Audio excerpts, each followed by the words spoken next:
కీడును చూడకుందువు, కీడును చూడకుందువు.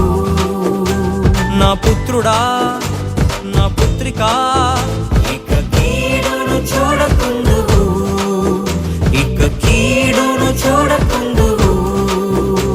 నా పుత్రుడా, నా పుత్రికా, ఇక కీడును చూడకుందువు, ఇక కీడును చూడకుందువు. హల్లెలూయా హల్లెలూయా అని పాడుమా, యేసు అనే నామమును స్తుతించి పాడుమా. హల్లెలూయా హల్లెలూయా అని పాడుమా, యేసు అనే నామమును స్తుతించి పాడుమా.